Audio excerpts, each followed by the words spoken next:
in my life from one side to one side, from to be very patriot. I'm also today patriot, but not think to think about Arabs as enemy, and enemies that you have to fight against it. Completely now, where I'm standing now, it's like completely the other side. That I'm very, if you can call it pro-Palestinian. I don't know if it's pro-Palestinian, but pro-peace anyway. Yeah, pro-peace for sure. So tell me about your personal story. How, I mean, you grew up as a boy in which city? I grew up in Beersheba. It's a city in the Negev, in Israel, in the desert. And I went to the army like every other Israeli. I was do my service in a lot of times in the West Bank, and all what you pass in the army, it's like, you know, you are soldiers, and you don't. As a soldier, you can't think about the Palestinians that throwing stones and trying to put bombs and things like that. You can't think as a human being, you think as an enemy, and it's completely something different, and you are fighting. So this fighting made to you, you know, inside yourself, it's blocked a lot of place in your spirit, in spirituality. You know, you can't think about them as human beings, as people that want to live. Mm-hmm. And when I finished the army, I start to work as a photojournalism, and I started working in the West Bank in Gaza, and then you start to see the things different. Like you start to take pictures, you go to the other side, not the side of the soldiers, the side of the Palestinians. You start to see people in the street walking like people, because you are walking like a photographer, like a people, like any other civilians over there. You start to see people, you know, like mothers with children, and old people, you know, walking with a stick, and the photographies make you more sensitive to this kind of daily situations. So you start to look at them, and you start to see that it's people like you. It's old people and young people and children that want to play, and students that want education, and people that also want to sit in a coffee in the afternoon, and people in love, you know. You get to, I get to take some pictures of a story about couples that marry, Palestinians, and you know, it was very strange to be as an Israeli in a Palestinian wedding, you know, and to see people that do what every other person in the world want to do, you know, to have a job, family, love, children, same like me, same like every other person in the world. So you start to be sensitive to that, and then you have a lot of problems with yourself because your mind is still thinking a little bit different. And then you start the argument, like, but you know, I agree that there are people like me, but they don't want me here. They want to kill me. So if someone wants to kill me, it's better to kill him first. This is, you know, like nature, you know, like, I don't know. But then you start to see things change at the time of Rabin, and when the peace process start to move, really to move, not only on papers, you know, really on fields. And I was a soldier when the first time that they were signing the first agreement, Yasser Arafat and Yitzhak Rabin. And it was, for us it was strange. We were soldiers. I tell about the situations that I was a soldier. We saw on the TV that they signed an agreement. Suddenly it was in Tulkarem, all the city, you wake up, people shooting in the air, people are we didn't understand what's happened as soldiers. So, you know, you take all your stuff, your weapon, you go out to the street, suddenly you see thousands of people running to your car, to your jeep. Usually it's like a demonstration, you have to cool it down.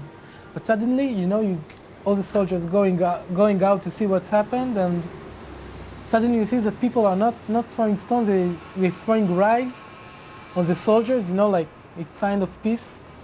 And they come with olives, and you know, it's like, Was it so in yeah, Arab neighborhood? it was in Tulkarem. It's a city in the West Bank. It's on the border, Palestine, Israel, and it was strange. You know, what you can do in a situation like that. What you're supposed to shoot? You're supposed to do what? Because nothing happened, but there is a lot of people in the street. You know, it's like a conflict. You don't know. You are in a situation that everything is like upside down here. Something is wrong, but something was really okay. You know, it was looking at the soldier as wrong, but in the other side, nothing happened. There are celebration peace. You know, and we will choose that in 3 weeks, 4 weeks, we close everything and we go. But it takes years. Then we start to understand that it's going to take years. And then when they start to give, Israelis start to give back lands to the Palestinians, I was already a photojournalist, and I started to take pictures in villages that get their own independent. And they start to, you see celebration like when Israel 50 years ago, you know, when the UN decided that Israel is a country, and everybody went to the street and celebrates the same. You see the same situation, so close one to each other, you know, Arab and Israelis. It's something that maybe with the time, people will start to understand that in Israel there is no more Israel exists. It's a fact. Yeah. Also, Palestine it exists. It's fact. You can't fight it. It's nothing to fight. We are so similar. We are already one inside each other. The Israelis with the Palestinians, more than any agreement of politician. We are working together. The economic is built one on each other. They working in Israel. We get kind of cheap workers, yeah, because it's like that. But they get the money to grow up and to build the country, to build Palestine. We are mixing one each other. I hope my dream was that it will not be two countries to the Israel and to Palestine in one big country. I don't know what to call this country. It doesn't matter what to call, but then a big country of both of us. That if someone from Gaza wants to live in Tel Aviv, tfaddal ya akhoy, you know, like welcome. If someone wants to live on the beach in Gaza, why not? You know, that it will be one country, really. It's everywhere around the world, it's like that, you know? You realize it's something difficult. Yeah, of course, it's difficult, but, you know, life is not a trip in the park, you know? It's not to take a walk in the park. It's like, it's life, you know? So, you do things. If you don't have a vision, you will not get nowhere. You will not get to any point if you not change. So try. You didn't try this way, right? We tried to fight for 50 years. I think it's enough blood, you know? So let's try just 50 years. 50 years to live in a different way, you know? Just boom, cut and change. Try. You will see that it's not working. Kullu min Allah. Everything is from God. Kol min Elohim. Do you believe in your God, in your religion? Wow. We are praying to the same God. All the monotheism religion, we are praying to the same God. Only the way of praying is different. So, do you believe in God? Yeah? So I believe in God. You can call it God, you can call it Allah, you can call it Elohim, You can call it power, force, energy, as you want. You know, be free with that. Everybody take his own way, his own responsibility about himself, about the thing between and is something that above him, you know? He's doing his own things. That's all. Someone can pray in Arabic, someone can pray in any language. Someone can pray in Hebrew. It's okay, free. Did you believe in God when you were in the army? Yeah. Also the same way. So the same way. When you were in the army, did you have to kill what you were thinking of enemies? You ask me if I kill someone. This is the question. Yeah, when you were in the army. No.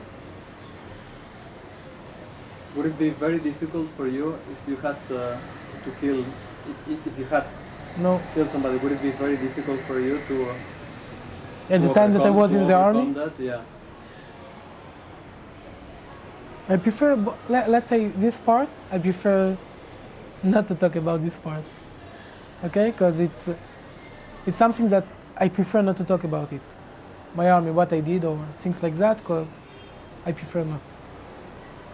There are situations that I can talk, there are things that I don't want to get to this point. It would be the same thing if I ask you, like, when something like that happens, which is very theoretically, very if you ask theoretically, if I was in the army, if I get to the situations that I'm supposed to kill someone, if I will kill him. No. No. How would you feel afterward? Would you think after? After, I will feel years after. Years after, for sure it will be a big scar. For sure. I am sure that the other side that should Israeli have the same scar. Because he also killed someone. It's the same, it doesn't matter. It's he killed and he killed, you know, it's the same dead. I saw a lot of dead in my life. Dead is dead, it's nothing. Nada. It's khalas. So, of course we will have scars. We have scars, everyone. Both of the sides have scars. It's enough, I think. It's enough scars.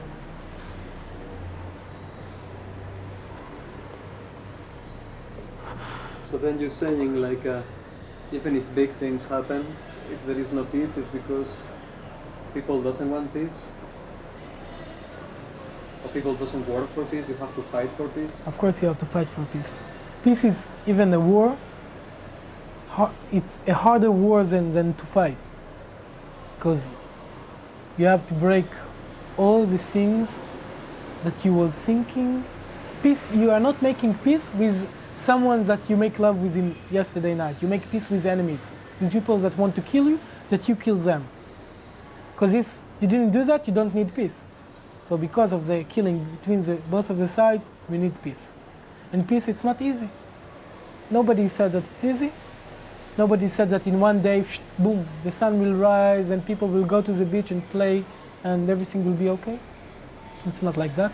It's years of working. It's a person with a vision, create it. Like Yitzhak Rabin, like begging before him with Sadat, with Egypt.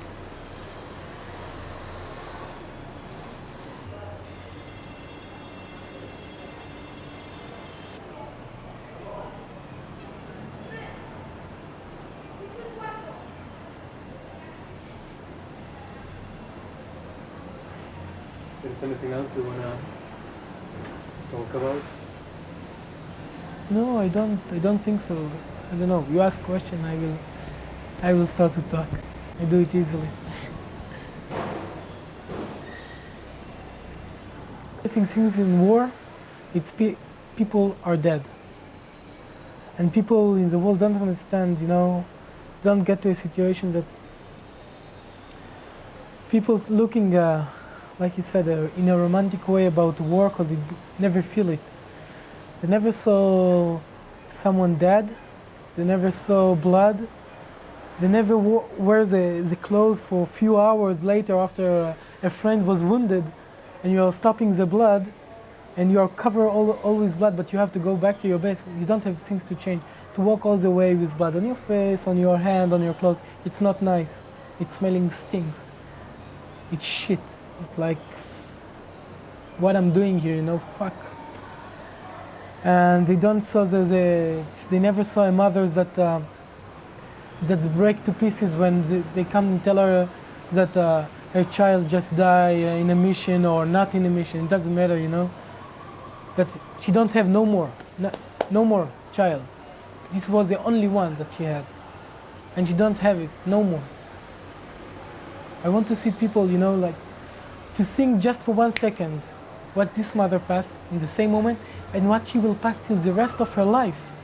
Because this is something that she grew up for 18 years. She gave him education, she loved him, she gave him food. She did like, you know, like a mother, everything, and suddenly, 2 seconds, that's all. Even not seconds sometimes. Sometimes you don't know what they to bury even. Think about people that part to pieces, and you have no idea what you have in the box. Yeah. Think about nights that you are freezing, you know, or completely crazy situations. War is, it's not something nice. It's not something that you go, you fight, you come back, everything is okay, drinking a beer and hugging your girlfriend. It's not like that. It's not staying in your clothes and you go, you throw it to the wash machine and you wash it and khalas, it's new.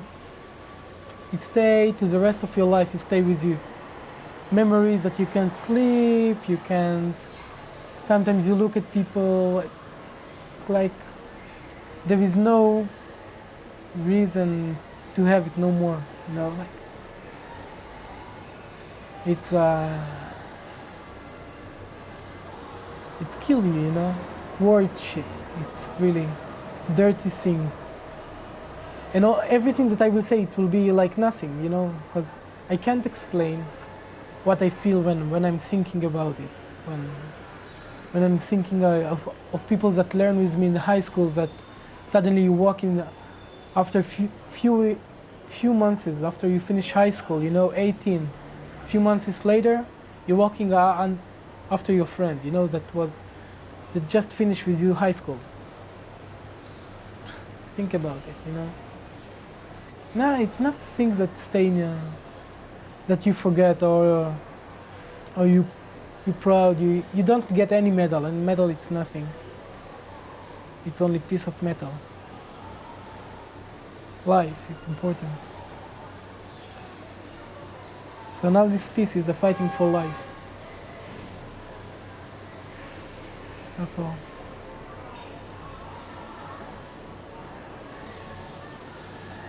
And I'm sure it's also to the other side, it's the same. No, I can take only my point of view as an Israeli in a war, as a soldier. But I'm sure that in the other side you have the same persons and the same people with names from both of the sides. It's real names.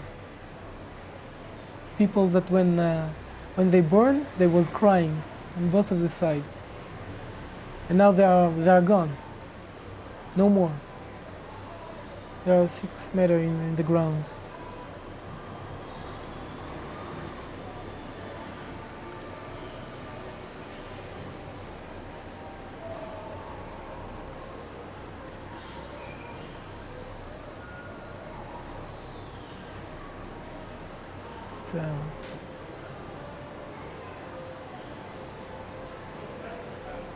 It's called kill rush.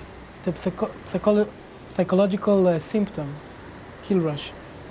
When you shoot someone and you get to see the guy get something that's full of adrenaline get inside your blood in one boom, it's better than any drugs that you will ever take in your life. You can do everything in that moment. So I can't blame them from that, because it's like drugs. I know the feeling. I know what they feel. It's happened to everyone. These people are, these soldiers, it's It's like games for politicians, big politicians. And that point of view you want me to touch, I understand. A lot of things are controlling this world. It's money. And who controls the money is politician. And factories, big factories. Different things like that. And these are the people that really standing behind every war in the world. Every war. Start from Europe, that it's Euro 1 now, and they have a lot of power. And the state, of course, and together they are NATO, and it's a lot of power when controlling a lot of money and movement. Also drugs controlled by them, everything. If they want, they can cut everything here. If the state will decide that Israel is not exist, it will not be existing. Same with every country, Arab country, European country, everything. It's controlling money, controlling the media also, for sure. And a lot of time, they control the media. So if you want to find some clearness, clean the heads, you know, the top. Don't put it with the small soldiers in the field, because he don't understand all the time exactly why he's there. It's what they feed him to understand. So the soldier, the small soldier in the field, is not the. You can't blame him. You have to blame the heads. מה קורה אח שלי? אני פה בלגן. עוד דקה. הבנתי, אני בא להיפרד אח שלי. אני חייב to say shalom to my friend. A war is, like we said before, it's not something that you forget. So you start to hate. You know, someone that's killing someone, there is hate in the air. It doesn't matter how strong he will be, how smart he will be, how open he will be. There is all the time somewhere it will be hate. Somewhere you will feel the hate. So this kind of situation brings you to be a killer. Simple.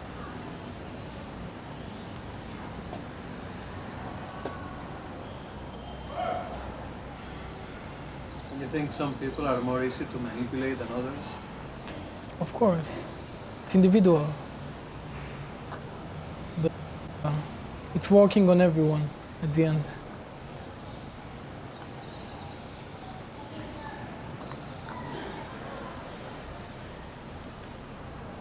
They can work, they can go back to real life, but they will, till the rest of their life, they will have something that you will be like a stone, you know, like things that they saw, memories,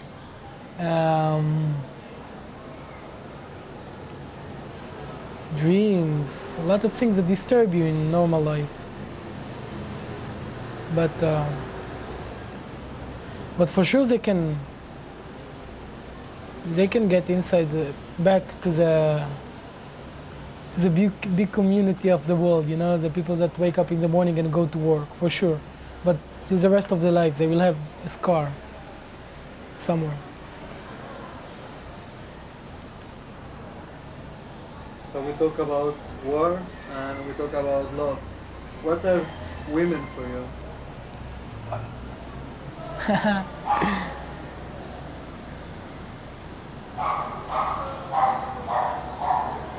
Women, it's art of the nature, but you will never get to really understand what's happened over there in the mind of a woman. But it's something that it's conquered you every time, like from the beginning, you know. Like, women are wow. It's beautiful. It's amazing art. Do you think men destroy and women create? No, I think it's equal. I saw women that more tough than men and kill better than men, and I don't know. No, I think also women can get inside violence. Like I believe that also men can create. It's equal. It's 50-50. If it is 50-50, then why do you have such a weakness for women? You know, I'm sure that women have weakness for men also. Because if not, sometimes I don't know what they are doing with us.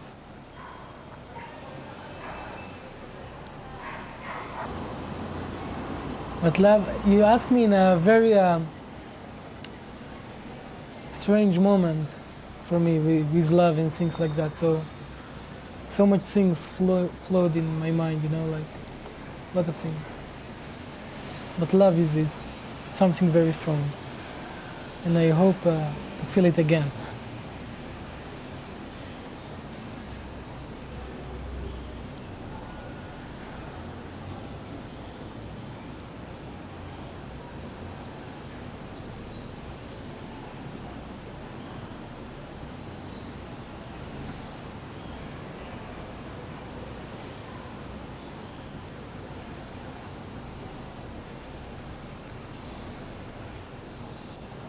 Something more about love?